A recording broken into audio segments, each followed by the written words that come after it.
Jeff Meacham Network's Multiverse of Media. For over 15 years, the recognized symbol of excellence and the standard bearer in coverage of sports and entertainment. You ever wanted to come into a sports bar where the barkeeps know their game? Well, the Jeff Meacham Network Multiverse of Media has got a production just for you. Sit down and relax as the stat boy and his partner break down the statistics in all things sports. Whether it's football, basketball, motorsports, baseball, hockey, soccer, professional wrestling, mixed martial arts, boxing, and much, much more. All are welcome. Your barkeeps here keep you up to date and in the know of everything going on in sports, while also having a pleasant conversation about it all. Your host and owner of the bar, Stat Boy Mike.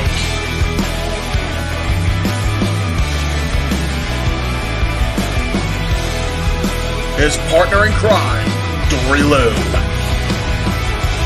And a host of other guests coming in. The food's hot, the seats are warm, the drinks are ice cold, and the sports talk is plentiful. Casa D-18 Studios presents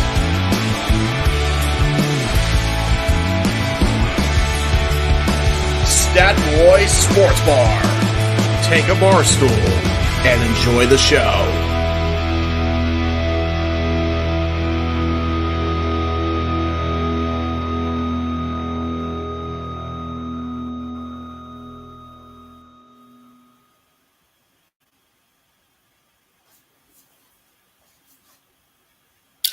Hello, my internet fans. Welcome to another episode of Stat Boy Sports Bar.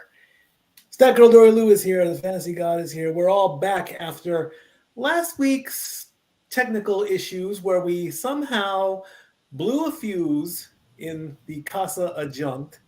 And basically it was only one little section of our house, and it was the section that housed the internet. So we had no internet last week. We couldn't broadcast the show. We ended up in the cold, but don't worry, we still had our lights and everything else. So we had dinner that night. We still had heat. We still had heat. We still had everything else. We just didn't have internet, and it just didn't happen. So we do apologize for that, but we're back this week. Ready to Well, and in all fairness, a couple sections of the house also did not have lighting. And we lost our hot water heater temporarily, but hey, everything's back up and running properly. Hot showers. Oh, yes. Thank you. And believe me, with the cold weather we've had the last week, we deserved it. Oh, yeah. So we are back. We are ready to give you all the sports as we normally do every Tuesday. And remember, and please do this, ladies and gentlemen, if you want to dictate how the show goes and stop us dead in our tracks, it's as simple as that. Super chat, super chat, super chat. We'll immediately stop what we're doing, acknowledge you, and talk to you and answer your question. Real quick. Yes, ma'am. Since we talked about the weather up here, how are things down south there, Mr. Mutt King? They have been horrible. This week is going to be horrible. See, it's been freezing cold, and now it's finally back warm, but it being warm comes at a consequence. It's going to pour all week. I'm just like, oh, okay, that makes sense. Yeah, I know we're supposed to start getting rain for like almost a week starting tomorrow. Lovely. Don't know if I'm looking forward to that or not. It's thinking I'm going to have to keep my overnight bag in the car in case it floods enough that I can't leave Gatlinburg. If it's not the floods, it's the snow and the ice. It's been an interesting week here. But look at producer Jeff there in good old sunny California with blue skies, wearing his sunglasses like he's Unless in you're in San Hollywood. Diego. Really quick, guys, if I may have you start off by talking about the news out of WWE today. I know it's not usually talked about on the sports bar, but I need a delay to get home because of the circumstances I'm in. So if you guys talk about the WWE news that we talked about this morning, I would really appreciate it. Mike, I know you talked about it, but for Zach or Dory, or if you're unaware or not, two things were announced this morning. Yes. As of January 2025, Raw is moving to Netflix full-time in the U.S., Canada, and other regions of the world. And Dwayne Johnson not only owns the trademark to the name of The Rock, but he's now on the board of directors of TKO Group Holdings, which, of course, is the company that merged WWE and UFC together under Endeavor. So if you guys could talk about that for a few minutes till I get to the house and get the shit properly uploaded, I would appreciate it. How much time you need? Maybe 10, 15 minutes at most. Done.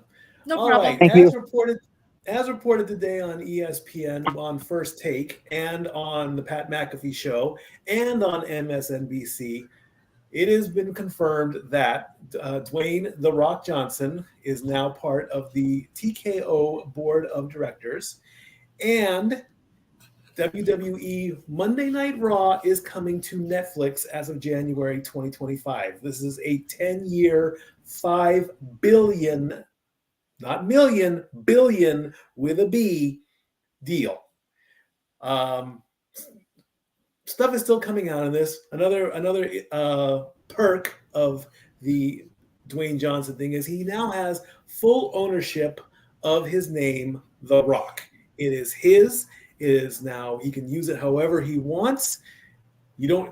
Hollywood does not have to give WWE royalties for billing him as Dwayne "The Rock" Johnson. It is fully. So he came on First Take this morning, and of course, our good friend Stephen A. was getting all hyped up because he's the hype man of that show. And there was also some talk of what might happen at WrestleMania, of course, and Renegade and Jeff talked about this as well, and of course I came in on their breaking news that he's letting it cook. You got to build and do it right.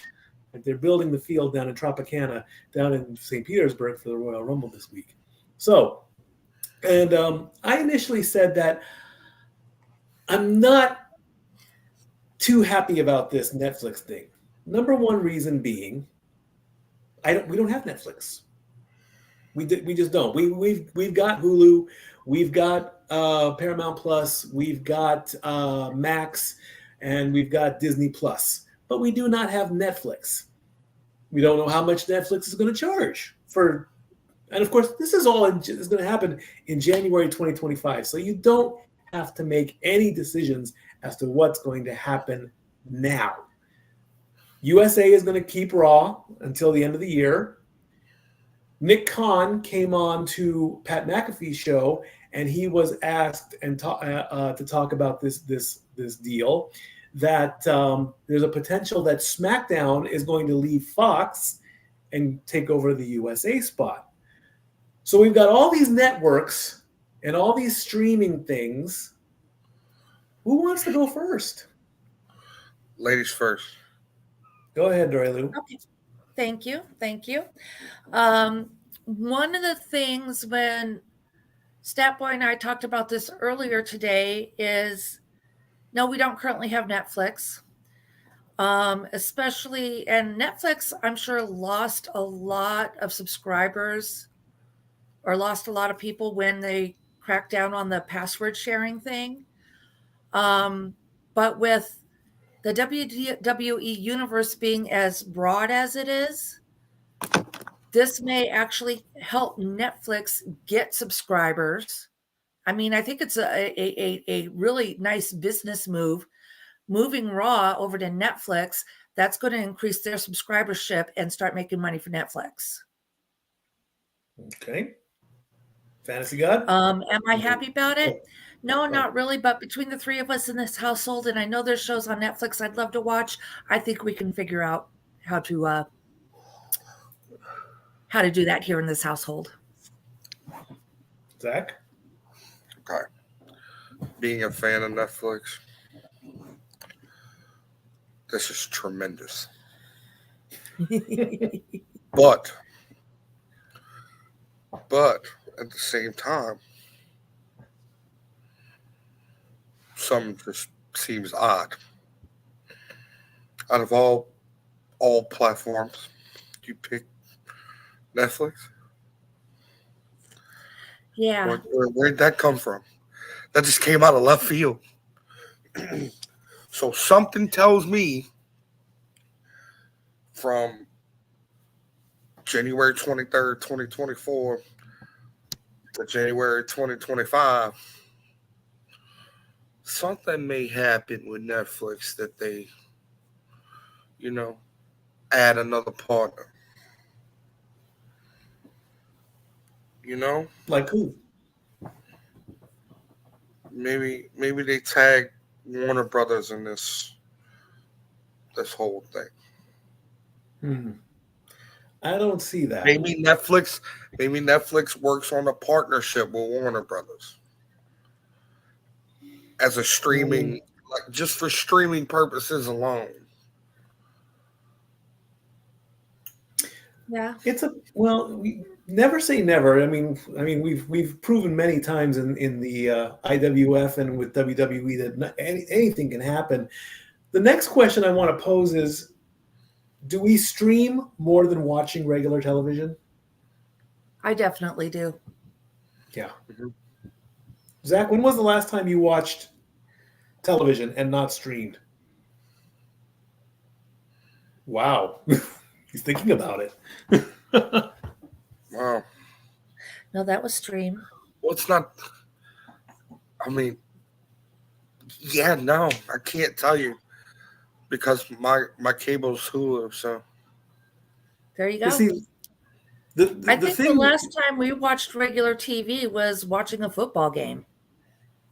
Probably so. I mean, because I think streaming came into play maybe in the early 2000s.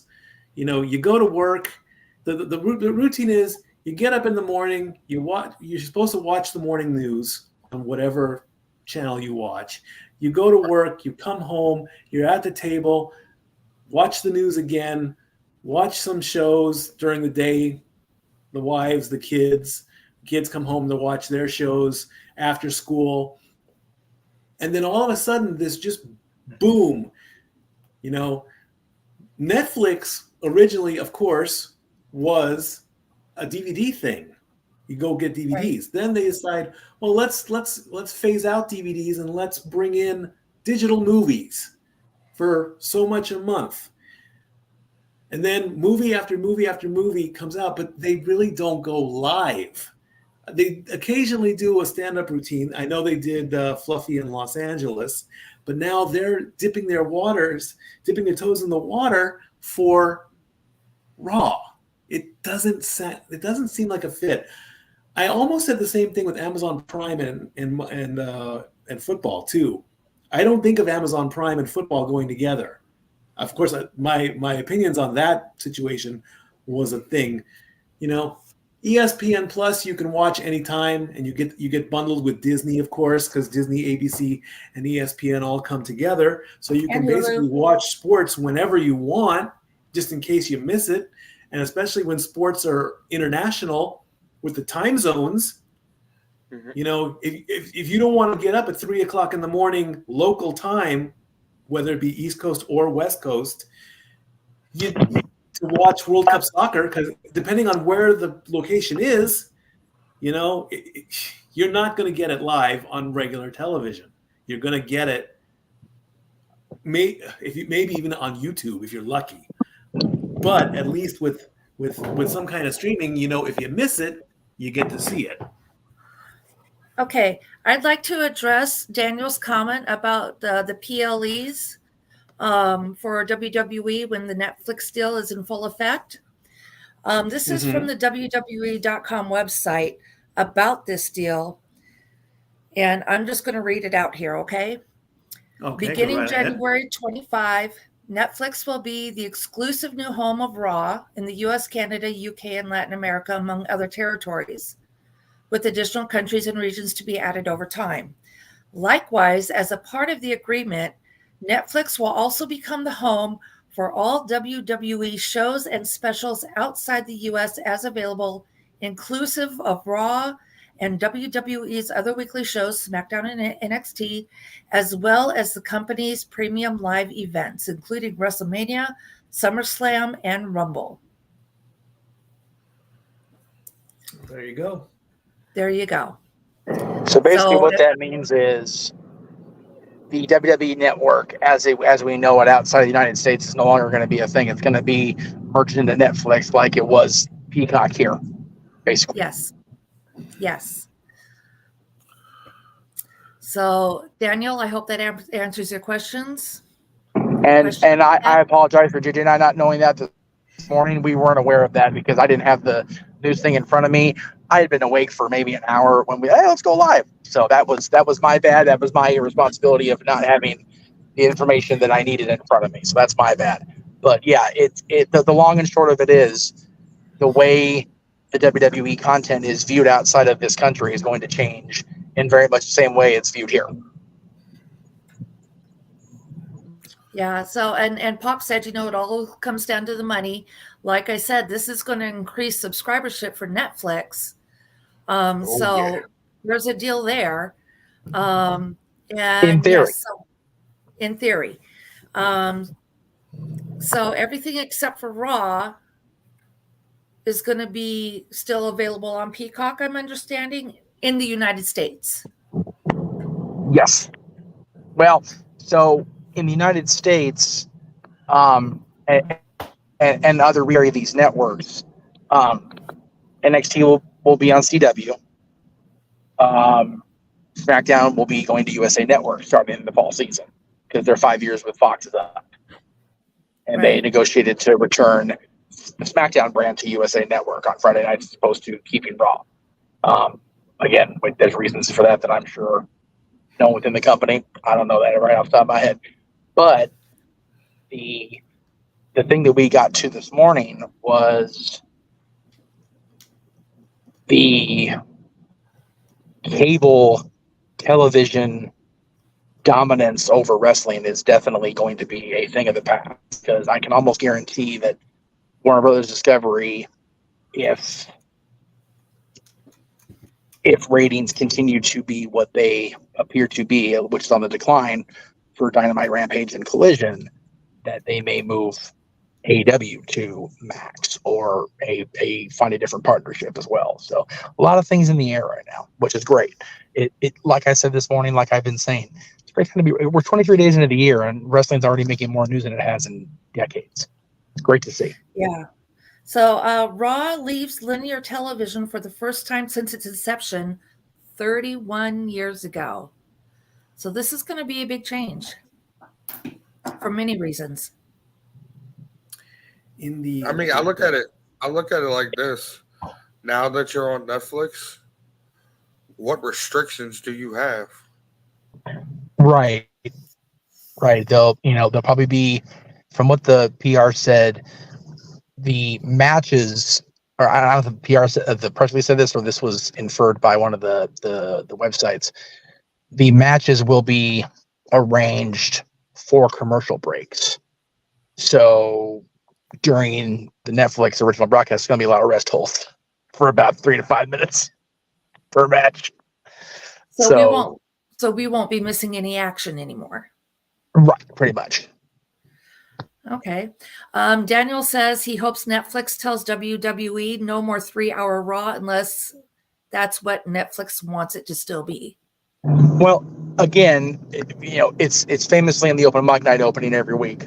Bradshaw said as long as the ads are in place, we're not going to lose that third hour. Right. Those ads aren't going to be in place anymore. They won't be dictating the pace of the show, the length of the show.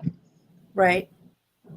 And even if they do format it as such, we're still getting a commercial-free Raw, so 2.5 hours. That's fine by me. Yeah. So we'll just see where it goes from there, and as things progress, we'll just keep going. Jeff, we can, I think, keep going with the normal programming or with the normal format of the show. It's okay if the graphics aren't in or all that. Really, I mean, we can still. Nope. I came in to tell you they're all ready, so have at it. They are. All right, good. All righty. So let's get on the links and talk about what happened in the PGA with the American Express out in La Quinta, California. And this guy, La Quinta. I apologize. Ay, Dios mío, you lived out there for most of your life and you can't pronounce it? I lived in Long Beach. I didn't live. I don't know. I don't even know where La Quinta is. Anyway, this gentleman here, Nick Dunlap, he is an amateur. He is not a professional. And he is the first person in 33 years to win a major tournament on the PGA level. This is his first win. It's surprising. So he is from Huntsville, Alabama. He is 20 years old. This is his first win on the PGA Tour. He did participate in the Masters in PGA tournaments and the U.S. Open, where he did not make the cut. He did not play, but this is a first here. Now, unfortunately, there is a sad side of this story. He does not win any prize money, nor does he earn any points in the FedEx Cup standings. All he gets is the glory and of course, the trophy. Now, of course, people who play sports for the love of the game, this guy's an inspiration. For the people that are playing the money part of it, they are none too happy about this. But also, he gets, I believe, some kind of PGA Tour exemption for 2 years in 2025. So he has to officially declare himself professional to start earning money from the tournaments on the tour. But either way, congratulations on your first win. He did this by scoring a 27 under total overall. Very high points on this one. Zach Johnson was in the lead at round one. He had 10 birdies, shooting a 10 under 62. Sam Burns did a 11 under 61 in round one. And if you did see this tournament, you would see on the side of his head he had RTR shaved into his head. He lost a bet. Can't remember what RTR stood for. And then Nick Dunlap took over in round three. So what does this mean for the standings? Again, unfortunately, he won, but there are no points awarded. We have a new player, Christian, Bazenhout. He is from South Africa. He took second place. Kevin Yu and Xander Schaufield and Jordan Spieth all tied for third place. Michael Kim and Adam Hadwin and Sam Burns all tied for seventh place. Keith Mitchell and Ben Griffith round out the top 10. Through 3 tournaments on the men's golf power rankings, Chris Kirk is still your number at 753 points. He tied for 47th. He has finished in the top 50 the last 3. He is still the number one player when it comes to the rankings. Remember, the top 120, or excuse me, the top 70 go to the PGA final at the end of the season. Byung Hung An of Korea is in second place at 570 points. Grayson Murray is at third with 500, and they did not play in these tournaments. JT Poston did play. He got an 11th place finish. He is now in 4th place overall. Sahith Takala did not play. He's stuck at 400 points. Jordan Spieth did not play as well, or he did play as well, even though it says he did not. That's a mistake on my part. But he is at 350 points.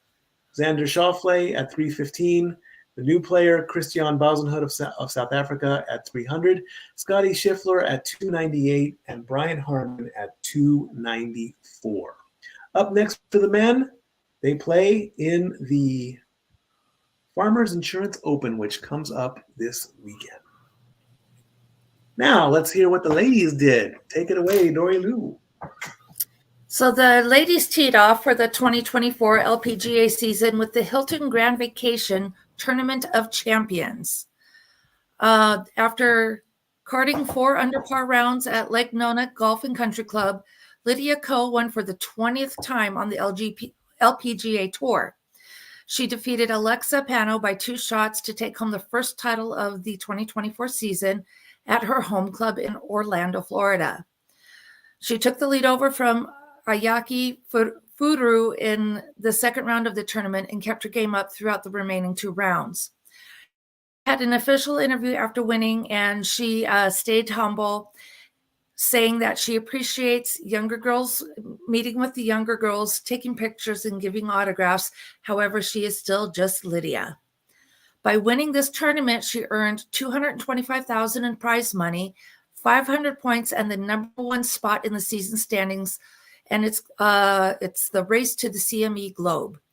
Each tournament players earn points with the top 60 participating in the season-ending tournament. We will. Do we have a top 10 yet? Yes, we do. If you wouldn't mind reading that off. All righty. Lydia Ko from New Zealand, who is the winner, gets 500 points. Alexa Pano, the runner-up, she gets 320 points. And Brooke M. Henderson of Canada is at 230. Ayaka Furore of Japan, Ali Yui of the USA, and Cheyenne Knight all had 4th place finishes, so they all earned 148 points. But Ayaka got a 65 in round 1. Ali Ewing got a 68 in round 2, and Cheyenne Knight got a 69 in round 4. So when players are tied for the top 10 in our power rankings, or in Stat Girls, these are Stat Girls power rankings. I help her out with them, but they are hers.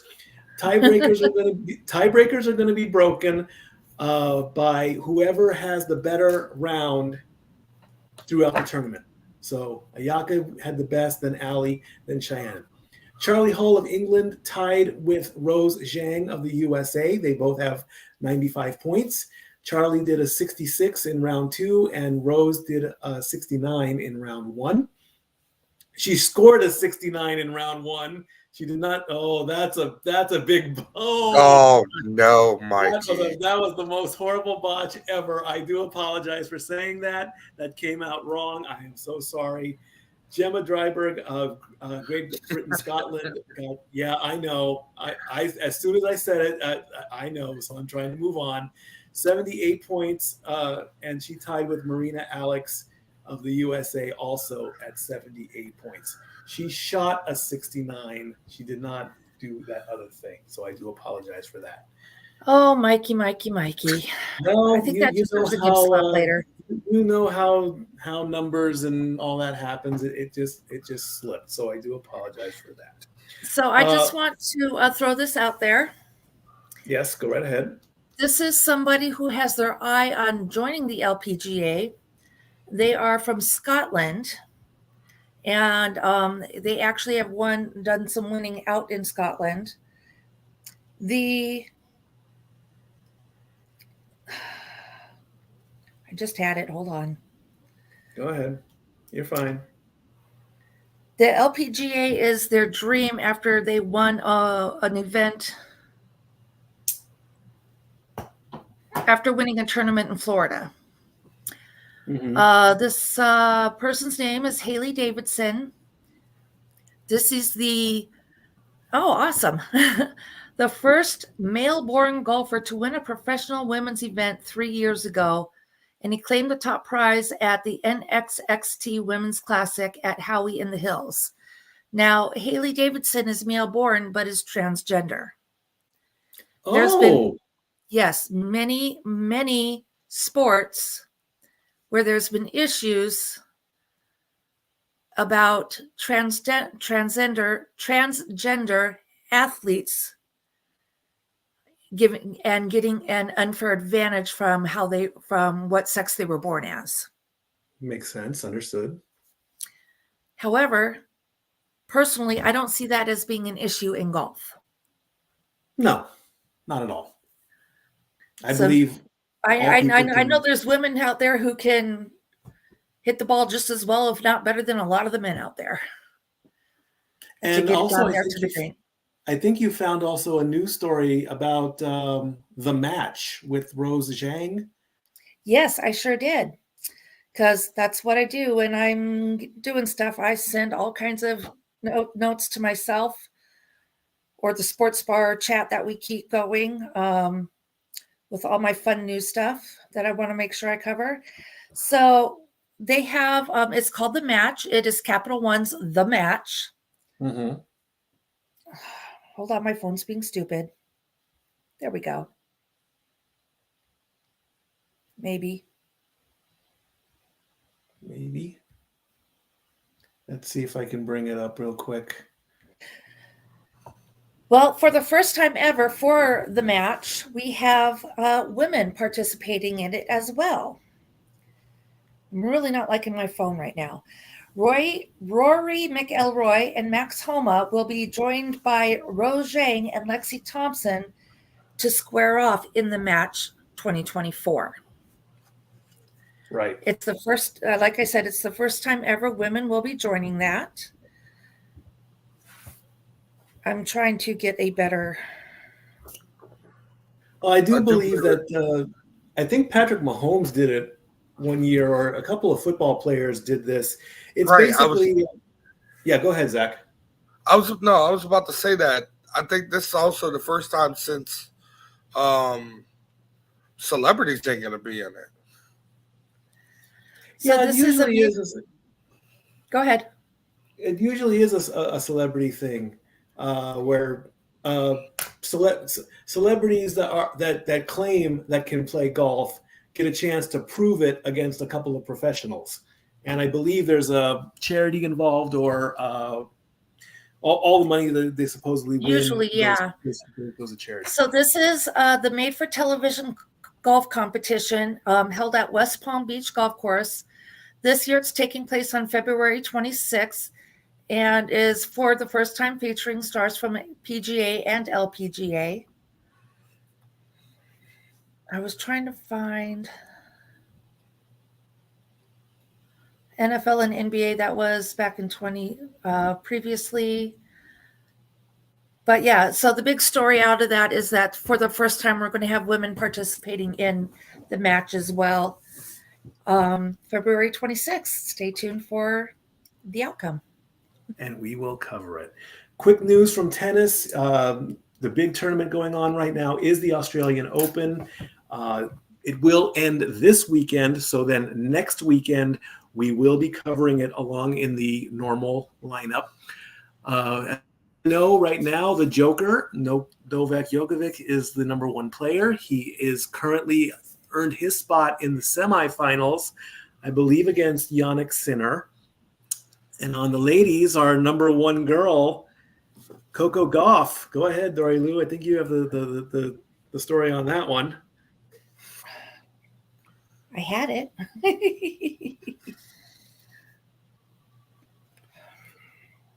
That's this guy's number one girl down here. Oh yes. You say Coco Gauff, and he just starts lighting up like a Christmas tree. Oh, she has this thing that she does with her tennis shoes. Oh. She has inspirational messages on her tennis shoes. And it was inspired by, I think, her grandfather, because I'm not able to pull the article up. It was inspired by her grandfather that basically tells her, just give it one more try. But they were displayed on her shoes in her last during the Australian Open, which she is in the quarterfinals at this point. And that's just, one of those positives that I really enjoy seeing. So good job, Coco Gauff, just for the inspirational messages. And because this is a Grand Slam event, there are tons of points available. So when the power rankings come out, it's going to be a huge jump. Usually it's 500 points for a tournament, but because this is one of the big ones, 2,000 points to the winner. So the winner of the Australian Open is going to just vault to the number one spot. All right. So before we jump into our next sport, Sam is watching us from Scotland, and he's asking if we cover soccer. So, Sam, my question to you is there a particular soccer league you'd like us to cover? Let us know, and we'll jump on that. And we do cover soccer when it definitely. I covered World Cup soccer, and there was we did do some soccer tournament. I believe last year we did. Yes, we did cover some soccer, but we had no idea just how huge the soccer universe is with all the multiple leagues all over the place. So if there's a particular league, yes, England or Scotland, I think we can accommodate that. We will have that on par for you for next week's show. Never say never. If I can find something really quick to update you on, I will. All righty. Up next, we go into college basketball, and as we started the show with WWE crosses over with college basketball because R-Truth has a son named Chris who plays for the Penn State Greater Allegheny. This is not the Penn State Nittany Lions, by the way. This is a smaller college, part of the Penn State universe. As you can see there, he and his son, R-Truth and his son, took a picture as Chris Killing scored his 1,000th point in a win over PSU Dubois. They play in their own, kind of like a mini league. It's not NCAA. It's pretty close to it. The milestone victory. So, and of course, R-Truth is Ron Killings. So the proud papa there with his son. Look at that big smile there. He's ready to go. 1,000 points for a milestone. Congratulations to Chris. Indeed, indeed. Let's take a look at our top 25 in the college basketball roundup. Not much of a change really here. UConn and Purdue are still the number 1 and 2 teams as we go into week 12. North Carolina, the Tar Heels, move up 1 spot along with Houston, and our Tennessee Vols are in the top 5. Way to go, wow. Vols. Kentucky moves up 2 spots. Kansas drops 4 spots. This is the lowest they've been since we started doing college. They're in the top 10, but they're at number 7. Auburn takes almost a coaster dive, losing 5 spots to 8.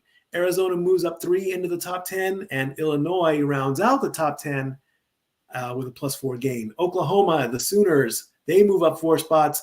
The Blue Devils fall out of the top 10, but at least they are in the top 15. Wisconsin only loses 2. They are at the 13th. Marquette goes up 3. Baylor is team 15 at the bottom of the column. Dayton moves up 5 spots. They're creeping up a little bit there. Creighton is number 17. Utah State is -2. Memphis, that's a roller coaster drop. They dropped out of the top 10. They're now at the bottom of the top 20. They're very close to falling out with a -9. Texas Tech moves up 5 spots. BYU drops a spot.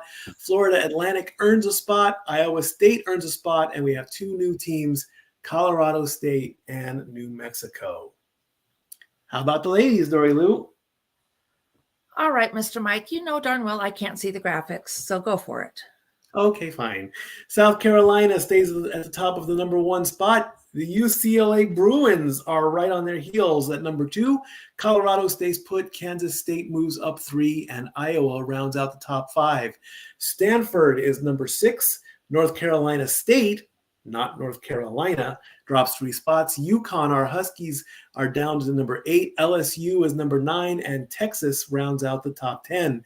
The USC Lady Trojans, they are down 5 spots, almost a roller coaster, but they are just below the top 10. The Ohio State moves up to number 12. Baylor is at 13. Indiana is at 14, and Notre Dame is at 15. Utah at 16. Gonzaga does not move. Louisville drops 5. Virginia Tech drops 5. The Lady Tar Heels are at the top 20. Not good. Creighton stays put at 21. Syracuse is new. Florida State gets the roller coaster drop at 8. and West Virginia and Oregon State get the final 2 spots. The Lady Vols are not in the top 25. What's happened here? They're gone. That's not good, Granddad. Not good at all. They better pick things up. I'll say that much. All right. So, Zach, you have a question for me. I do. What's your question? Did you see the end of the Iowa game where they were upset the other night? And yeah, that game had to go into overtime because it was that good of a game. I did not, because I was probably at work. You were at work, and I was getting ready to watch the divisional playoffs, and I went over to click on to NBC, and I'm watching basketball. Was Iowa at Ohio State? Ohio State. Don't upset the Buckeyes. Yeah. Iowa at the Ohio State? Yeah. Sunday night's game? What did I miss? So when Iowa State pulled off the upset, their fans stormed the court. And in the process of the fans storming the court, one fan just completely annihilated and ran over Caitlin Clark, who is by far the number 1 player in women's college basketball. I'm seeing the article. So let's see. My question is, what can we do better to protect these women from this situation? Good question. Well, I mean, it's in this aspect, I want to say it's not just the women, but this happens in men's games too, pro and college. And honestly, it's the fans needing to learn to respect and control themselves. Win or lose. Win or lose. Because I'm sorry. No, I'm not. It's the truth that there are fans out there who are sore winners and sore losers. And if you look at some of the stuff, and I hate to call them out, but LA fans, especially when the Raiders were still there, some of the worst fans, win or lose, they would destroy everything. That hasn't changed. And so it's partly, the fans need to respect and give the teams a chance to have their little celebration as well. I know we want to join in on those celebrations, but you've got to behave yourself. You've got to watch where you're going. You've got to respect the players of both teams to make sure nobody's getting hurt in the process. Yeah, I mean, if they have to heighten security to keep the fans from rushing the courts, I don't know if that's an option, because I know that costs money. Mm-hmm. But that's what it comes down to. Fans need to learn to school themselves. Enjoy the win, but just don't go overboard. Right. Like when we were happy we beat Georgia and we beat Alabama, but did we really have to take the goalposts and drop them in the river? No. That's too much. That was too much. So in the post-game press conference, Caitlin Clark said she was fine, and athletic director Gene Smith apologized after the collision. Caitlin said, "Yeah, I'm okay. I think great environment. These are games you love to play in. 18,000 people here. I can see them storming the court, which is totally fine. Good for their students, and great win for them. She was just trying to exit the court as quickly as possible, and just hammered by somebody trying to run out to their court and basically blindsided." So it's again, people are not watching what's going on around them. Right. Fans need to be more aware. All right. From the college to the pros, we have two big news stories in pro basketball before we hit the one kind of sad and the other kind of amazing. Unfortunately, the Golden State Warriors have lost their assistant coach, Dejan Milojevic. He's the same age as me, 46 years old. Sadly, he did pass away of a heart attack. The Golden State Warriors, out of respect for their assistant coach, postponed their games last week against Utah and against Dallas. But the game that is scheduled for tomorrow against Atlanta will go on as planned. He was a basketball player. He did play in FR Yugoslavia, Serbia, and Montenegro teams. He was a power forward, and he was a 3-time ABA League MVP from 2004 to 2006. He was a 2-time Adriatic League. He was the top scorer. And he was the Yuba League champion in 2001, 2005, and 2006.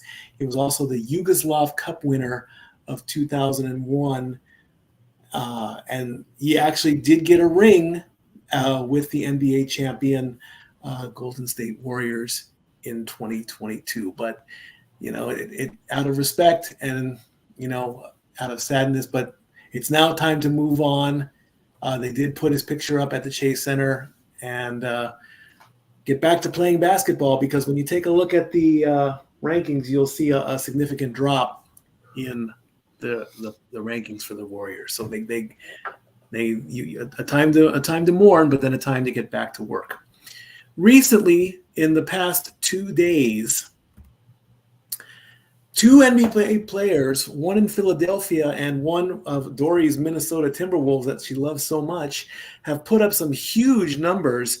Joel Embiid of the Philadelphia 76ers scored 70 points yesterday in their win against San Antonio. Karl Anthony Towns, though, of the Minnesota Timberwolves, not as many points, but still an accomplishment, scoring 62 points in their loss against Charlotte. Zach, you brought up these numbers, and what's going on here? I mean, not very many people can score. At least scoring 30 is a norm. 40 and above, you're almost like you're playing double dribble back in the day. If you know, you know. If you're going above 50 and above 60, you're in God mode. What's going on with all these huge points? I will address this in 1 second, but I do have to give you some breaking news, Mikey. Your beloved fan-hopping team, your bandwagon team, the Milwaukee Bucks, have moved on from their head coach, Adrian Griffin. Oh, yeah. I did catch that, and my biggest question is why? What's going on here with this? This comes up in football. This comes up in basketball.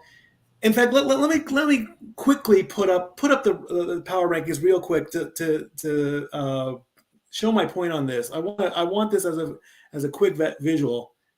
Look where the Bucks are. What's the problem? Go ahead, Zach. They plan on quickly pursuing Doc Rivers to be their next head coach. I don't like it. Why? It's working. It's working in Milwaukee right now. Okay, they're not the number one team just because they want somebody else so badly that the guy who's doing a decent job is out. Something's not right. Go ahead. Was he just an interim coach to begin with?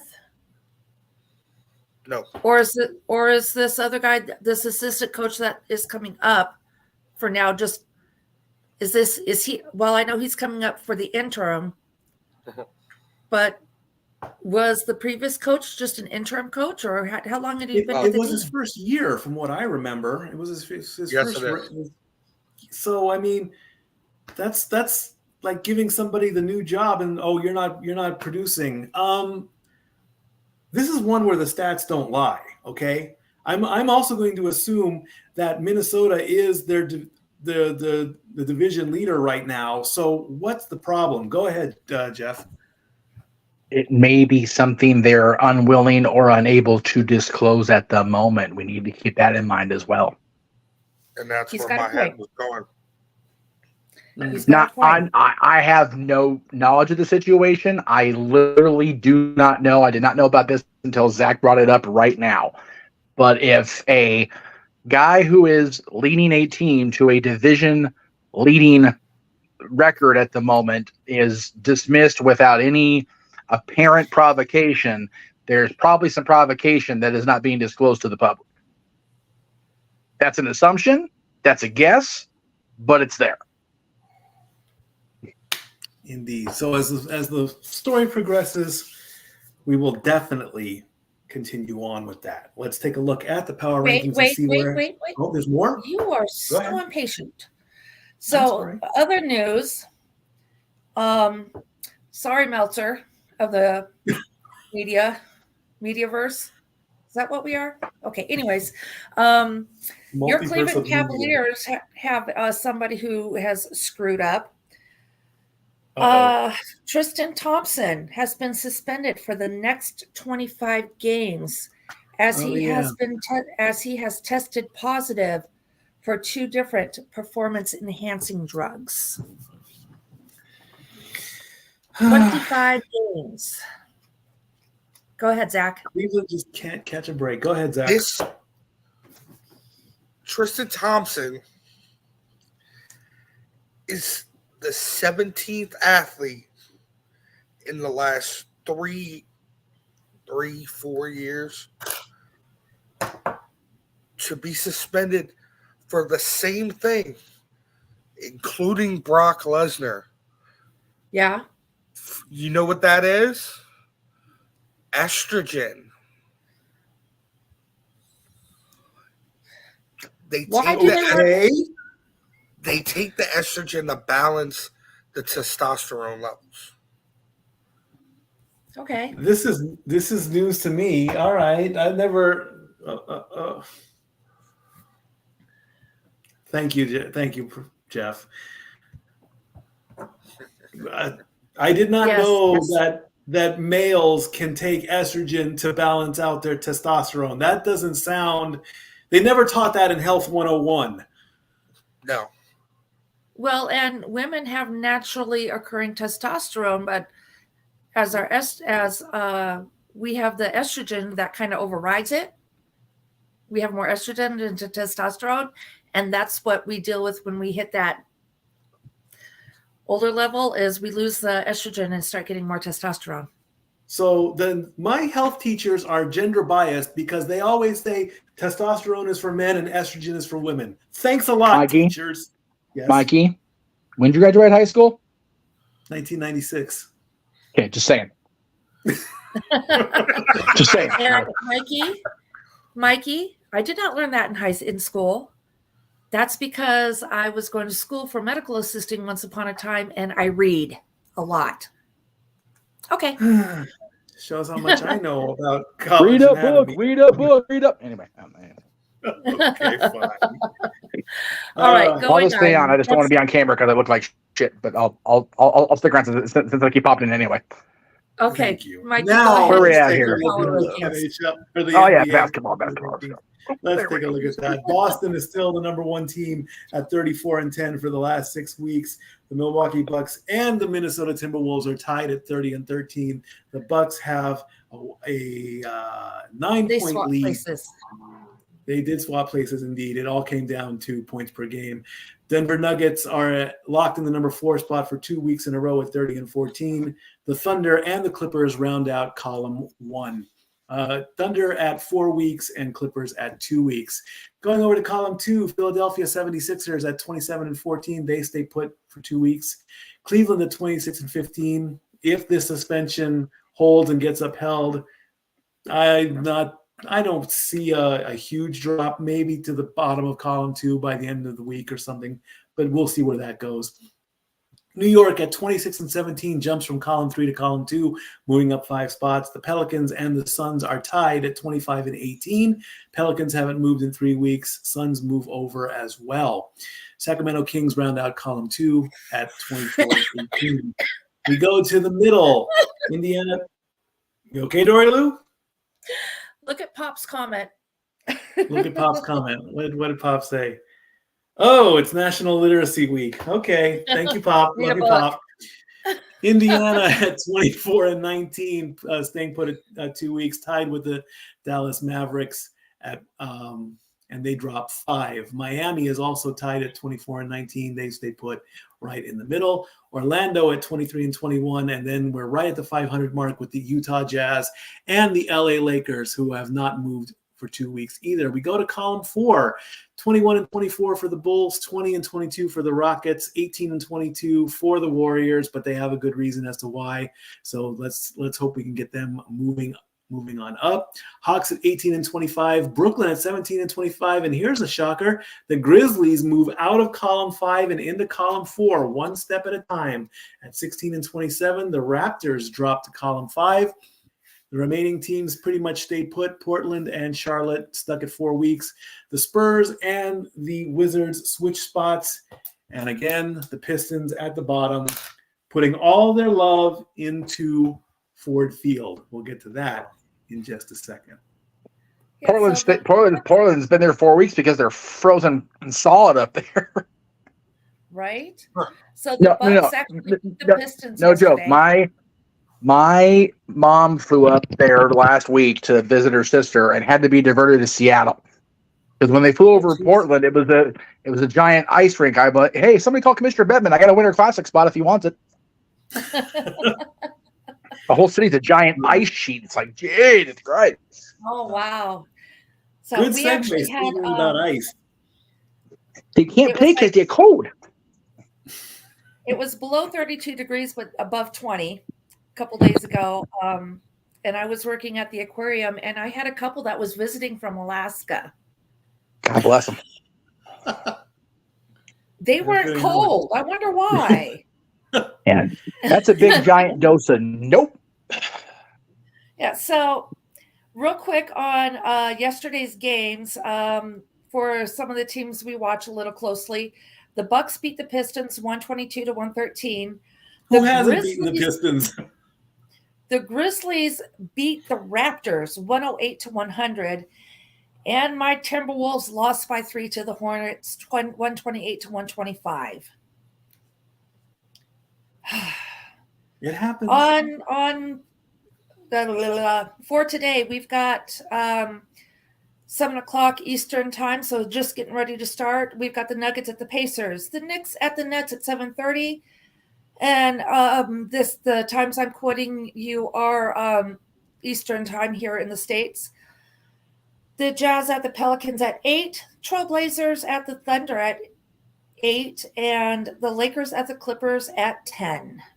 And LeBron will not be playing tonight due to an ankle injury. That news came up earlier today, too. So as Mikey said earlier, for your conferences, we have with the Eastern and Western, it is this Celtics or Celtics or however the hell you want to pronounce it.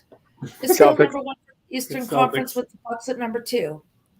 For your Western Conference, the Timberwolves are hanging on by a thread, with the Thunder coming up right behind them, and then the Nuggets. All right. Speaking about ice and cold, let's talk about the frozen football field, and let's go into hockey. And normally, Jeff represents the Kings, I represent the Ducks. To talk about our main, and Dory talks about the Wild. But we get to talk about our rival in California, and that is Mr. Joe Thornton. Good old grandpa. I actually found a picture where his beard was not as long and is not as gray as it should be. But no, it's not. The Sharks are going to retire his jersey in February 2025. He deserves it. He played for the Sharks for 15 years. He did play for other teams as well, but he is the Art Ross Trophy winner from 2006, meaning he had the most points, being goals and assists combined at the end of the regular season.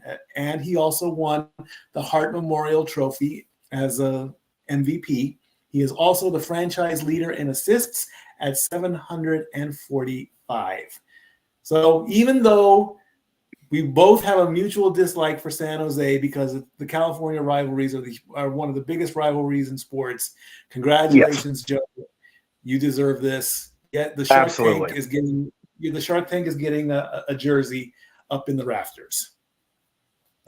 Well, yeah, I remember they haven't had a whole lot of people that have that. So, and Thornton what I think about the Sharks franchise is irrelevant. Thornton was always bad muckerfather, and I'm happy for Joe and happy for his family that they get to see him get his jersey in the rafters, get his name in the lights, if you will.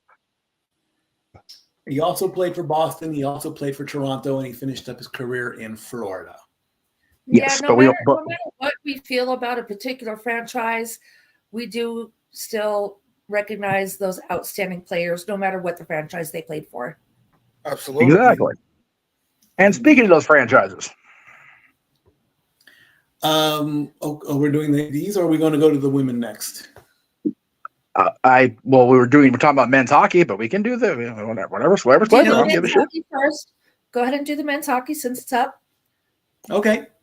Alrighty, the Vancouver Canucks are still the number one team at 68 points, 2 weeks in a row, followed by the Bruins at 67, the Jets at 64, the Avalanche at 63. They all stayed put as of last week. The Rangers moved up one spot, swapping with the Panthers. They are both tied at 60, along with the Stars and the Knights. They've stayed put at 3 weeks each, and that rounds out column 1. Column 2 goes to the Philadelphia Flyers and the Carolina Hurricanes. They stayed put 56 and 55 respectively. The Leafs move up one spot at 54. The Oilers jumped from column 3 to column 2. They got at 6 big spots. They are right behind their Canadian rivals at 53, tied with the Red Wings, who gained a spot. The Lightning gained a spot, but the Kings dropped 4. They are right above the Preds at the end of column 2. That's the left. Column 3 and column 4 is the right. The Devils are tied with the Islanders at 51. The Islanders stay put. The Devils jump to the top of column 3. Capitals are at 50 points. Coyotes are at 49. Penguins are at 48 after a 5-spot drop. The Flames are at 47, tied with the Kraken. The Flames have a 2-game win, but they didn't move. And the Blues round out column 3. Dory's Minnesota Wild is at the top of column 4. They moved up 2 spots. The Canadiens dropped 1. And then everybody, the Sabres and the Blue Jackets have stayed put. The Senators and the Ducks swapped, and the Blackhawks and the Sharks stayed put at the bottom of column 4. The top team for your Eastern Conference Atlantic Division is the Bruins. For the Metropolitan Division is the Rangers. Over for the Western Conference at the Central Division, your top team is the Jets. And the Pacific Division is not the Golden Knights, it's the Canucks. Indeed. My Ducks stink. What else is new? The Kings are doing okay. I'm surprised the Kings are right above the Preds. That's an okay lineup for our hometown teams right now, or our residential teams. Yeah, so starting right now, we've got the Stars at the Red Wings, also Senators at the Canadiens, and the Lightning at the Flyers. At 7:30, the Golden Knights at the Islanders. At 8 o'clock, the Capitals at the Wild. And at 9 o'clock, the Blue Jackets at the Oilers, also the Blues at the Flames. At 10 o'clock, the Sabres at the Ducks, and the Rangers at the Sharks. Please let the Ducks win against the Sabres. Buffalo's had enough to worry about. No, please let my Wild win, because they're having a rough season. A win will put them in column 3. Yeah, well, we need it. All right, let's take a look at the ladies and see how they're doing. All right, so this is the inaugural year of the Professional Women's Hockey League. You see there how their points are being scored. We only have the 6 teams. Hopefully, this goes well for them, and we can expand in the future. So Minnesota, Montreal, New York, Ottawa, Boston, and Toronto, they do not have team nicknames yet. So you got they're simply your ladies of the professional hockey leagues. Minnesota has had 3 wins, 1 in overtime. They are the first place team. We've had an overtime loss too. Okay, but we're ahead with 12 points. Montreal has had 2 wins, 1 overtime win, 1 overtime loss, and 1 shootout loss with 1 loss, and they are at 10 points. The New York ladies have had 2 wins, 1 overtime win, 3 losses for 8 points. Ottawa has 1 win, 2 overtime losses, and 3 losses for 5 points. Boston and Toronto also have 5 points. However, I'm going to get this right. Boston has 1 win with 1 overtime win and 2 losses, where Toronto has 1 win, 1 shootout win, and 4 losses, which is why they are the bottom or the cellar dwellers. I'm excited about this ladies hockey league. And now I got to be home to be able to watch a game. You can watch highlights on YouTube. They do have an official YouTube page, so all the highlights. They have TSN in Canada. I don't believe TSN comes down into the States though. That's probably why we don't get to watch games. But they have highlights. You'll find everything on YouTube. Pretty much, including us. Yes, producer Jeff.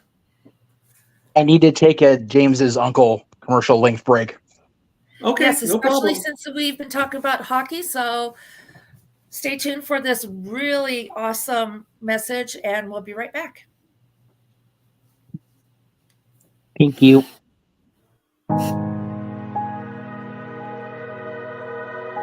Gary Hebert, the man, the myth, the legend. I was amazed, and I was looking to become a better skater myself, and I wanted to be like Gary. When you look at a guy like this, he's one of the most talented people in his profession. He's been given gifts by God. It can get frustrating at times when you're trying things that maybe don't come as quickly to you as other things. And, you never really felt that sense of frustration with Gary. It was always about improvement and positive reinforcement. Was it really the end? Was that head injury really the end? God has called Gary to continue to be a blessing to others and to be a passionate example. My name is Gary Hebert. This is the World Academy of Hockey, otherwise known as the Inside Edge. I would recommend anybody that have a chance to come to his hockey school. I think it'd be well worth it. It'd be rewarding to all the kids and anyone he coaches, from whether it's an adult, a professional player, to a little kid like a Mike or a Squirt. Gary, from day one, has been instrumental to my hockey career. I started out as a potential Division III player. Gary brought me single-handedly through high school and into a top Division I prospect. I owe it all to Gary, the biggest legend on and off ice there's ever been. Listen, watch, learn, be confident, and have faith. Those are the answers I was brought to. Yet, I only now am really learning how truly important those 5 things are. Through preparation, through appropriate thoughtfulness and thinking, we can learn to untie the typical knots between our ears that drive us into underachievement and underperformance. And lo and behold, we can learn, I think, to fulfill our God-given potential.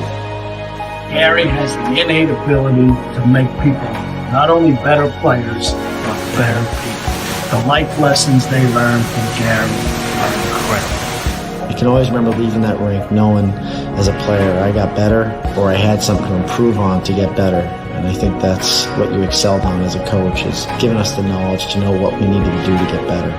There's coaches who know the game, but can you communicate and create passion in your kids and in your players? And Gary's able to do that. Gary's got great knowledge and the great hands, but more importantly, his ability to connect with people and care for them. His communication skills, to me, really stand out and separate him, and that's why he's one of the best, in the world. Gary's a legend. He's a special, special man.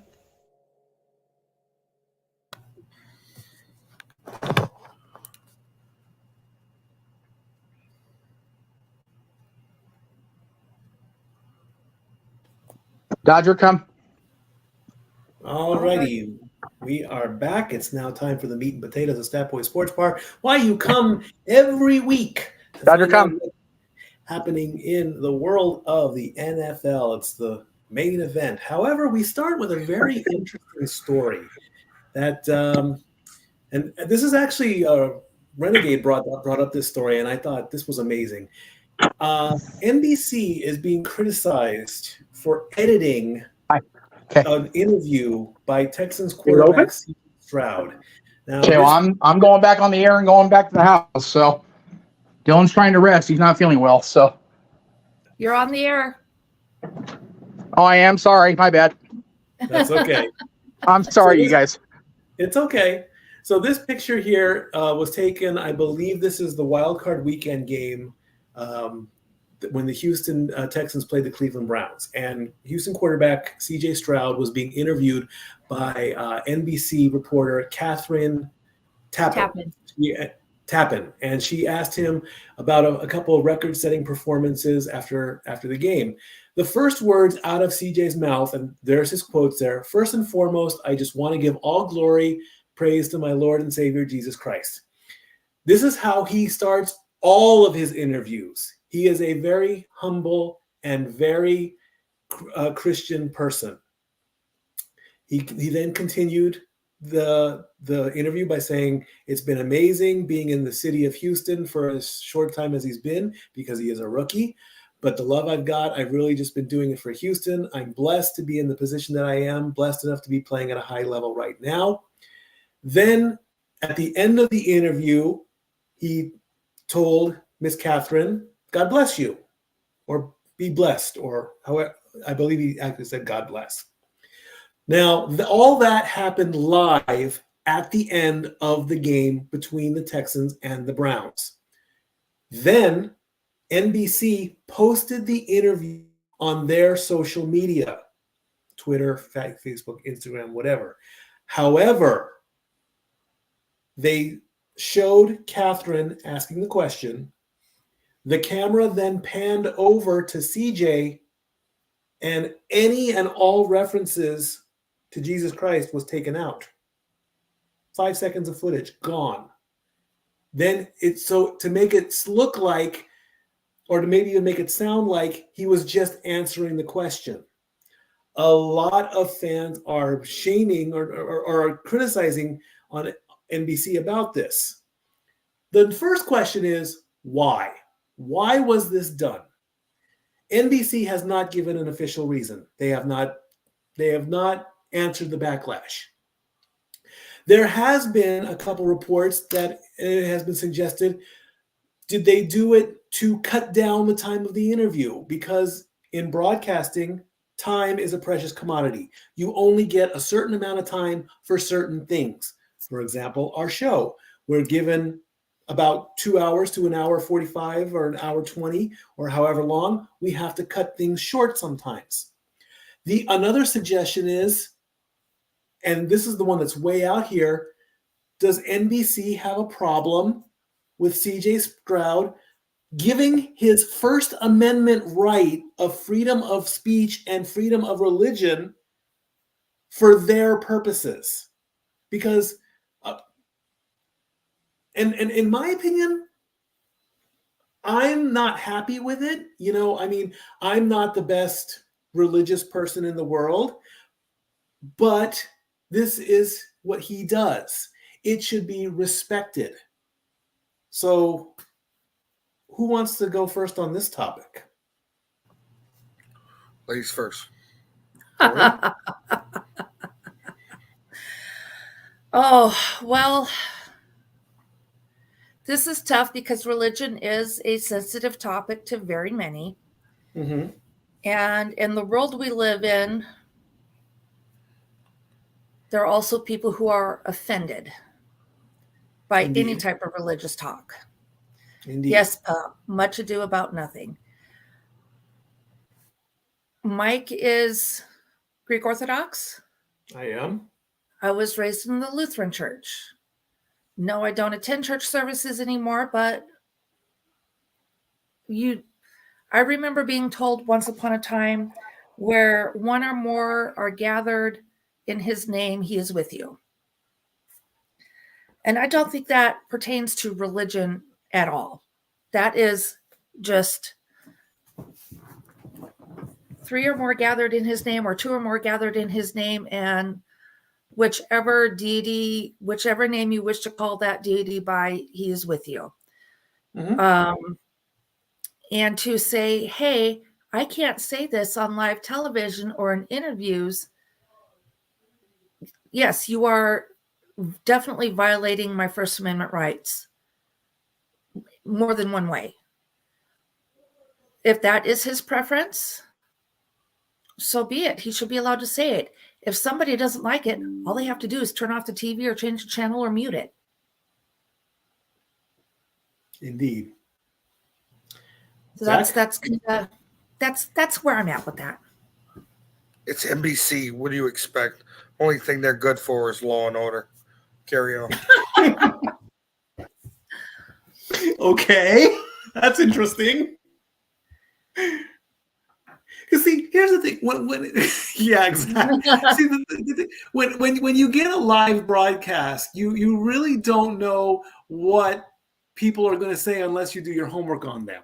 Okay, so whatever is going out there, they have to do their homework on the person. If they did not know that CJ is that type of person, they should not have even interviewed him. But his team won the game. He had a very good performance in the game, so it's worthy for an interview.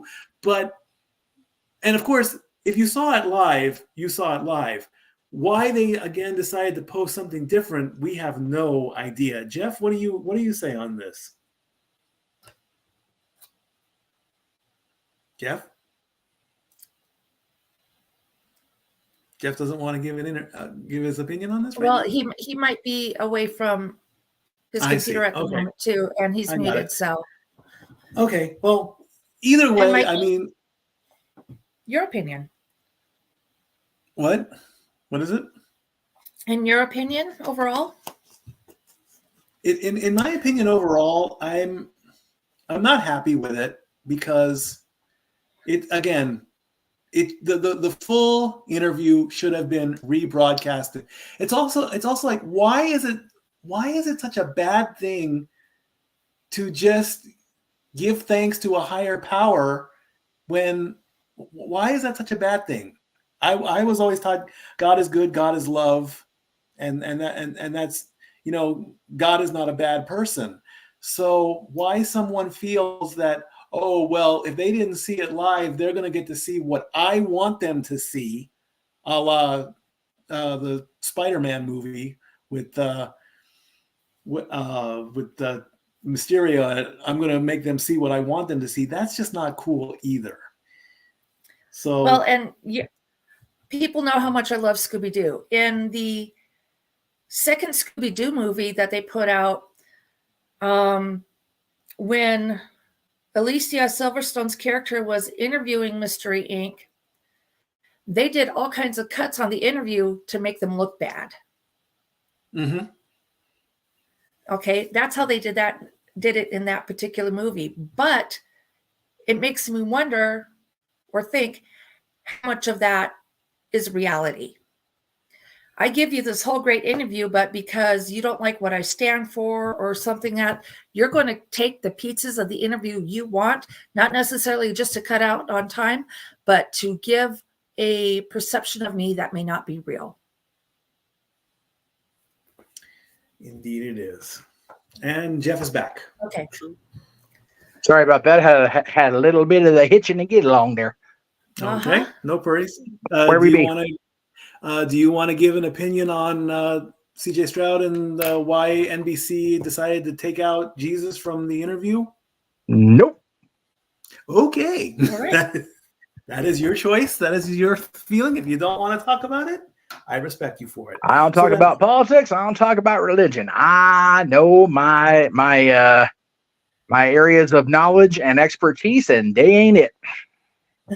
There you go. Okay. There you go. All righty. So then let's find out what happened in the divisional playoffs. We start with 8 teams and we're down to 4. And the first one, Brock Purdy. And the San Francisco 49ers defeated the Green Bay Packers 24-21. Dory Lou has the stats. Hit them. All right. Jordan Love completed 21 of 34 passes for 194 yards. He threw 2 touchdowns. He also threw 2 interceptions. He rushed 5 times for a total of 3 yards. Come on, Jordan. You need to at least average 1 yard per rush. Come on, make the numbers work. All right. But you have an off season to work on that. So Running back Aaron Jones caught 3 of 6 passes for 8 yards and rushed 18 times for 108 yards. Wide receiver Romeo Dobbs caught 4 out of 6 passes for 83 yards. Over for Green Bay, Brock Purdy. There we go. Completed 23 of 29 passes, 252 yards, 1 touchdown, no interception. That's my girl. Hey, Jeff. Jeff. Your microphone's on again. Oh, geez. I'm sorry. It's a stupid thing. I hate this man. Okay.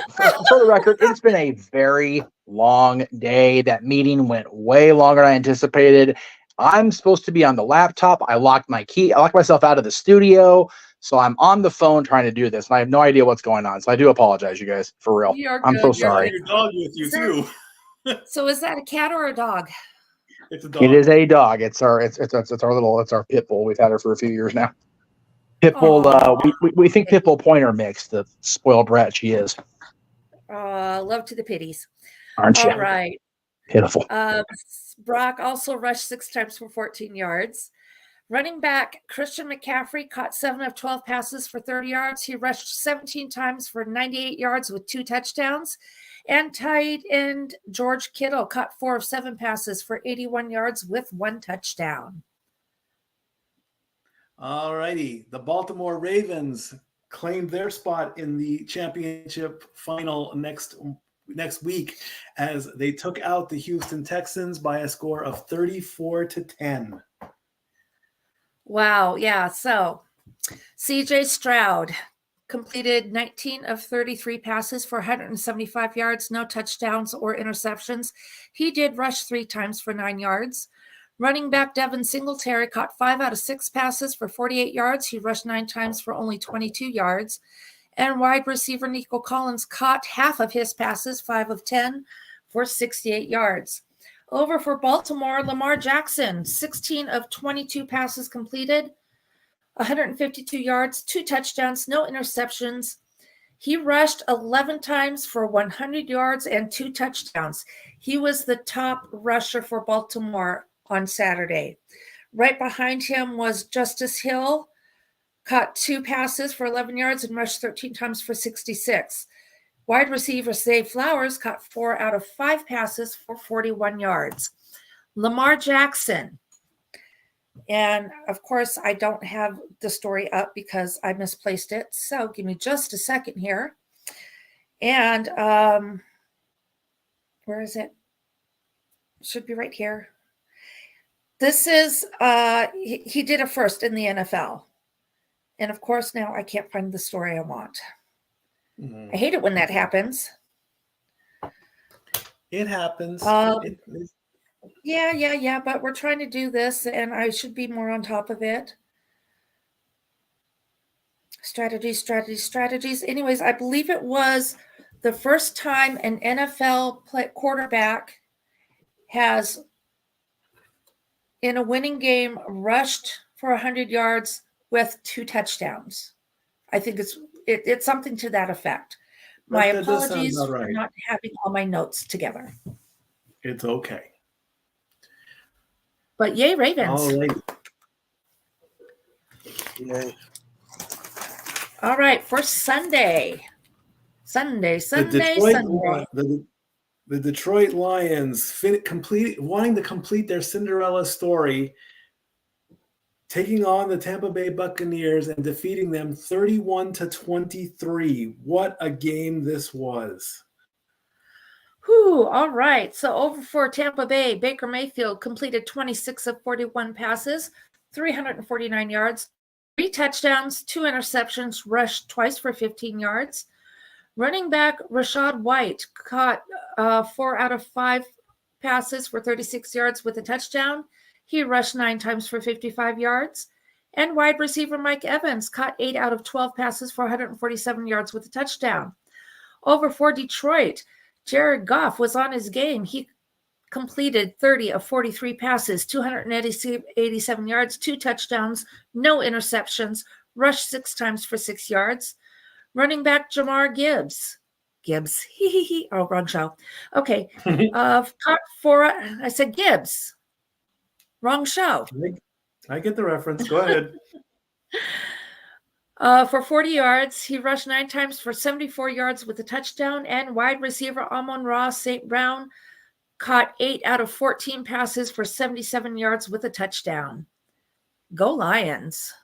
And the final game of the divisional weekend, the Kansas City Chiefs are one step closer to defending their title, 27-24 over the Bills. After the stats, I do have a story on this one, so go ahead, Dory Lou.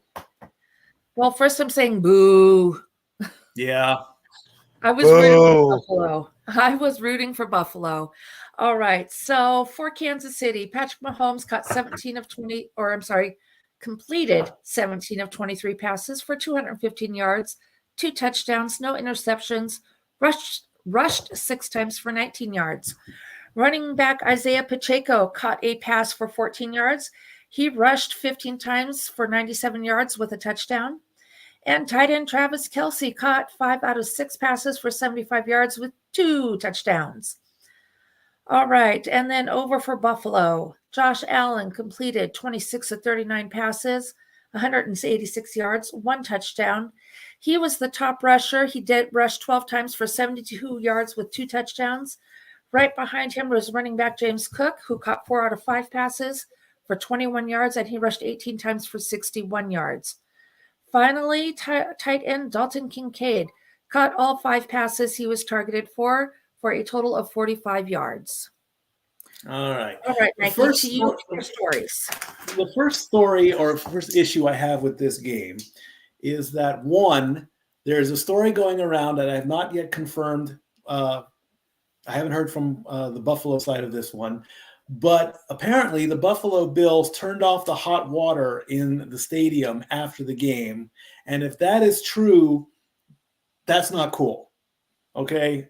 I mean, Buffalo is notorious for snow in the wintertime, along with the whole state of New York. For 2 weeks in a row, they had people, literally, they were paying people $20 an hour to get rid of the snow in the stadium and around the stadium. So you're going to need hot water regardless of how a game ends. Okay. A team is coming in, you got to give them access to that. So if that statement is true, then bad call on the Buffalo Bills. Also, Travis Kelce's brother, Jason, who has announced his retirement, I've got no problem with you, defending your family, rooting for your family, but why in God's name would you be in the VIP suite without a shirt on? I mean, dude, come on. That's insane. Okay? If you follow the Blue Collar Comedy Tour, Jeff Foxworthy did this one time talking about football, and he says, those guys out there without any shirts on in the dead of winter, they're not drunk, they're just there with their wives. Oh, honey, I'm cold. Give me your coat. Give me your shirt too. I want to backtrack for a moment about the hot water thing. Go ahead. I'm reading from the chiefswire.usatoday.com. It says players from both sides of the ball had complaints about a lack of hot water in the locker room. That could be because of all that heavy snow and stuff that they got, and maybe the pipes froze and they didn't get things handled properly in a proper time manner, considering how much they were putting out there for Bills fans to come out and shovel the stadium out. That's a very large possibility. That would make more sense than accusing the home team of intentionally turning it off because they lost. If that's the case, I believe it. Hot water and pipes and cold weather don't mix. But again, without a verified source, my question about where you're reading it is, who the fuck wrote this bullshit? I will agree. The piece that I just quoted came from chiefswire.usatoday.com. Okay, well, that seems pretty verified, able to be verified. I don't even know what that word is, but anyway, yeah. Verifiable is the word. Verifiable, there you go. Just sounded dirtier in my head for some reason. Jalen Watson had apparently issues about the fans throwing snowballs at the Chiefs players. And that was a thing too. I mean, there have actually been unsportsmanlike conduct penalties from the fans towards the team where the fans are throwing snowballs. The referees are pleading, stop throwing snowballs at the players. It's not safe. Unfortunately, Patrick Mahomes, after the kick was missed at the end of the game, and all the Kansas City Chiefs fans all the players started waving goodbye to the Bills. At that point in time, they deserve to get hit with snowballs because that's being a sore winner. Yeah, it's one of those. It just shows more and more the need to build stadiums across the league that keep the weather out of the equation. Mm-hmm. Yep, I will agree with that. And as for the fans pelting the Chiefs players with snowballs, again, those are sore winners, sore losers, lack of respect. You know, going back to what happened at the ladies' basketball. Yep. You know, we have to respect these people. You need to give some respect. No, we can't get as much as sometimes when the refs get a bad call, you can't deck them for it. Otherwise, you'll get. At the end of the day, they're going to be sore. They're getting hit with snowballs. They're bound to be hurting. Oh yeah, I mean, if it's a well-packed snowball, it's going to hurt. Go ahead. Oh yeah, it's going to hurt like a son bitch. I blame it on the Cleveland Browns. If this whole bottle gate didn't happen in 2001, people would not be throwing nothing on the field. That started it all. Bottle gate. So for once, it's not Tito Swift's fault in the NFL this season. Got it. Okay. So what does this all mean? This means that the championship series is set this Sunday, the day after the Royal Rumble. Thank goodness. Thank goodness. One heck of a weekend coming up. The Chiefs have to go through the Ravens if they want to defend their Super Bowl title. That game takes place at 3:00 Eastern, 12 Pacific on CBS and streaming live on Paramount Plus. Then the night game, the big story continues for the Detroit Lions taking on the number one team, the San Francisco 49ers, at 6:30 on Fox. The point spread, Baltimore is favored by 3.5 points with a -190, meaning if you would have to bet $190 on the Ravens to win $100. However, if you place a bet on Kansas City to win the game, for every $100 you bet, you win $160. For the San Francisco-Detroit game, San Francisco is favored by a touchdown. You would have to put up $320 just to win $100, whereas if you bet $100 on Detroit, you win $260. Is it wrong that you want to see Tay-Tay at the Super Bowl? At this point, why not? She's showed up all season. Why not? That's right. Game. Damn it. Okay. So yes, that girl. And it being literacy week and the reading that I do, yes. I came across this interesting conspiracy theory about the Super Bowl. Yeah, Here we go. That's how it starts. It's a C-O-N-spiracy. Hey, exactly. Hey, go ahead. That boy's son is getting a college education and doing well, so you leave him alone. Go ahead, Seko. So there's already been stated that that NFL is scripted, which it is what it is. You know, prove it to me. Prove it to me. They'll prove it next week, but go ahead. Well, we'll see, because I know which teams I'd like to see in the Super Bowl. Yes. But before I say which teams I would like to see, that doesn't mean that's who I'm choosing for the winners. I know who I would like to see. Super Bowl 56. Mm-hmm. The logo was orange and yellow. Mm-hmm. Right. The teams that went to the Super Bowl that year were the Bengals and the Rams, whose colors are orange and yellow. Orange and gold, yep. Mm-hmm. Okay. Super Bowl 57. It was a green and a red. The teams that went to Super Bowl were the Eagles and the Chiefs, whose colors are green and red. There you go. Super Bowl colors for this year, Super Bowl 58, are purple and red. Baltimore and San Francisco. Mm-hmm. Yep. That's what they're saying. They're also saying depending on how the colors are placed determines the winner. Let's see. So Super Bowl 56, let me refresh my memory. Who day won? Right? Yeah, I think so. The Bengals won. Who won Super Bowl last year? Chiefs? No, not the Atlanta Braves. They do the chop in Kansas City too. Well, nobody should do it. It's stupid across the board. Unless it's DX.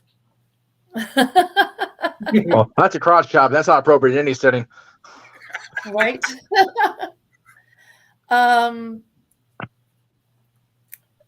But what they're saying here is by how the colors are placed, I disagree with that one predicting the outcome, because if that was true, the Eagles should have won last year. What this is saying is San Francisco at Baltimore, and San Francisco is going to win.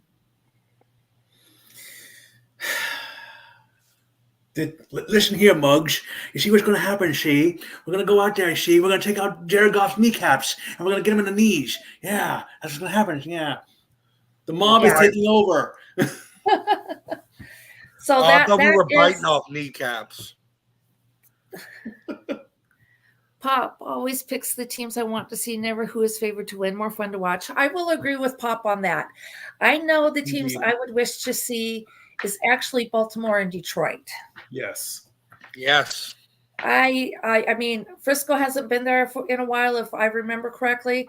I wouldn't mind seeing Frisco there, but I think it needs to be Detroit and Baltimore. And if we have those two teams in, I don't give a fuck who wins. There you go. There you go.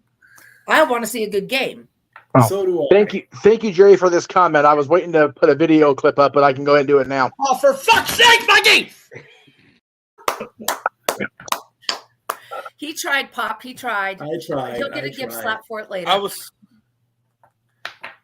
I want San Francisco in the Super Bowl for the sole purpose of having Paul Heyman come out and introduce Brock Purdy. Absolutely. That would be good too. That would be cool. He did it. He did it. The promo thing last year, and also when Detroit won, I called up Brandon. I called up Brandon and Tammy. I said, "Hey, it could happen. Detroit, Kansas City. You two would it'd be a great matchup because either way, if one of you wins, you both win because Brandon is a Lion and Tammy is a Chief." Renegade says, "What kills me are the football fans who decide they don't want to watch the biggest of the game of the year just because their team didn't make it." Yes, that is yeah. You've got two sets. You've got the players and the fans because their team makes it, and I've done this. They watch just for the commercials. I've done that many years too. I mean, to be fair, once again, because of the way my team went out, this football season has me going. I'm trying to maintain my composure, but I can't make no promises. Yeah, and so there is that. Coach McCarthy news as well. This might be his last coaching season for the Cowboys too, which I disagree with that. That got refuted. It's a couple days after the game. They said there's no intention of getting rid of him. Excuse me. But they haven't done an extension either. So as long as a guy whose initials are BB that has coached in the northeastern part of the country for the better part of the last decade or two does not end up in a Dallas Cowboys coaching shirt, I could give a shit. If he ends up there, and I told my dad this, and he agreed with me, note this on the record, I even turned my damn camera on. If Bill Belichick ends up coaching for the Dallas Cowboys, we will renounce our fandom. Whoa. Huge news. Yeah. Over him being involved in the league, let alone on our team. Fuck Bill Belichick. big time. And that's how we the close the latest book. I think I saw on him is he looks like he may be going to the Chargers. Oh God! I mean, he's going to be in proximity. Well, barf. And that's how we close the sports bar for the week. Got it. Yes, I'm just going to go and wait. I don't see the WTF clip in here, JJ, but I would use it if it was there. However, we are sports reporters, but we're really salesmen at the end of the day, so we're going to go and do the show. Indeed. Coming up next, right now, as soon as we get off the air here, Dads and Always Our Wrestling will have our choices for the top 10 teams of the 21st century. So basically, January 21st. That was a couple days ago. January 1st, 2001 to now. Okay. That'll be in the categories these teams fall into coming up here in just a few minutes. We'll probably go ahead and start at 5 just to keep it on an even keel and don't drive me crazy. Tomorrow, the annual Greg Cherry brand Royal Rumble members draw, this year supporting the 988 Crisis and Suicide and Crisis Lifeline. Excuse me. That'll be tomorrow at a special start time of 6:30 Eastern, 3:30 Pacific. Thursday, Meech's Musings, probably talking about all the news of today and all the goings on in my life. This graphic is different because this is the graphic that Noah went with in his posting the scheduled show. Simply predicting for the Royal Rumble with Noah, JJ, very likely Chris Rotz, and the gaggle of other folks that appear on the Simply Predicting will be on Friday at 8 Eastern, 5 Pacific, which of course leads us into Royal Rumble Saturday. This Saturday, January 27th. Yes, Betsy, I know. 6 p.m. Eastern, 3 Pacific. The road to WrestleMania officially kicks off. That'll be followed across the multiverse by our latest open mic night, except for yours truly, who will maybe there at the beginning of open mic night, but I will be heading up to Las Vegas in the Santa Fe Station Hotel and Casino to see my girls Paradise Kitty do their thing as only they can do. A lot of people are coming out that aren't necessarily Jeff Meacham wrestling fans, but they're going to come out and hang out with us. I will give a quick shout out, and then I'm going to pop off and get ready to go into the Dad's show. But my shout out for today, I don't know about the rest of you because I know he's a very polarizing figure, but happy 40 years of Hulkamania, brother. January 23rd, 1984, Hulk Hogan defeats the Iron Sheik inside Madison Square Garden to begin his 4+ year reign as the WWF champion. Congrats, Hulk Hogan. And like he said last night, never say never, brother. So you guys have 5 for Dad. I cannot wait for Friday to get here, and I cannot wait for Saturday to get here. I will be part of Simply Predicting, and I will be part of the watch along for the Royal Rumble. The work is done, but is in cleanup mode, and I've made my promise that I will do better for the Rumble stuff. But just imagine we're doing the watch along, and the music hits, and out he comes. We are going to go nuts.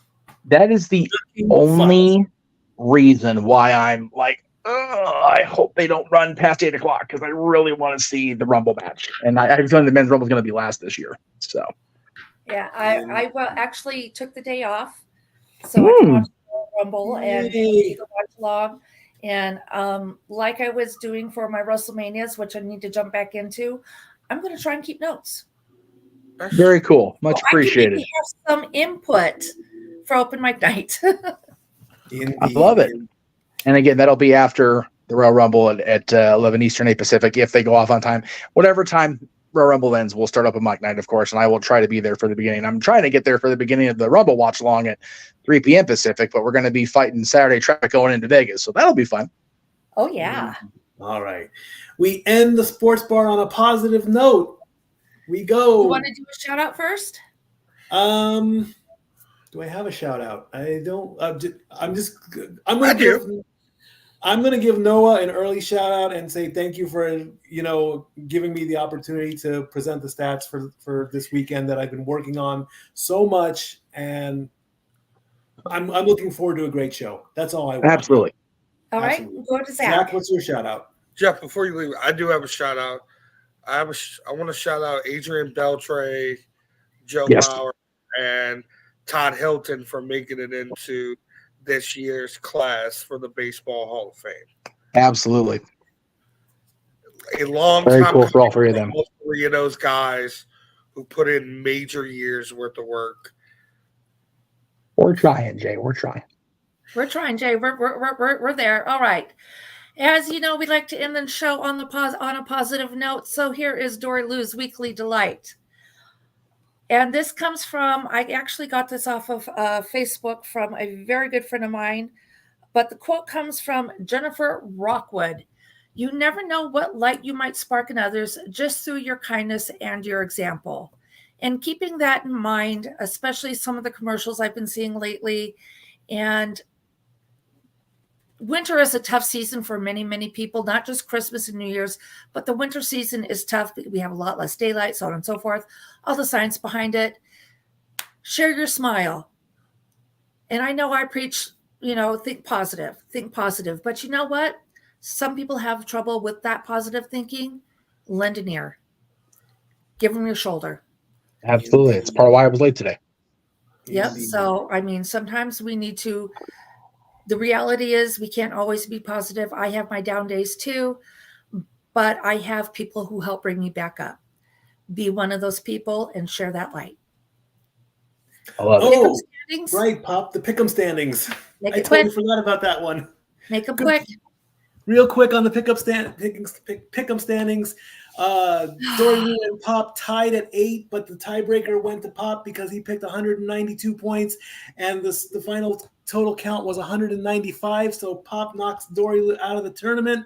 JJ beats Daniel 6-4. JP beats Zach 7-6, and Emmanuel beat Nathan. I put it there twice. I did it so fast. So the final four are Emmanuel, Jerry, JP, and JJ.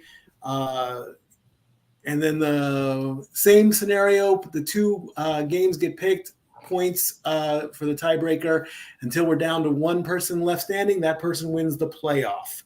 I did not declare on how points would be in the overall standing, so we'll just probably leave it regular standing and playoff standing. Until next week, I love you all.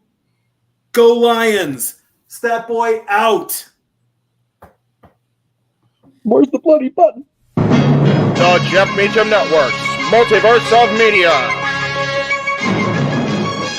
For over 15 years, the recognized symbol of excellence and the standard bearer in coverage of sports and entertainment.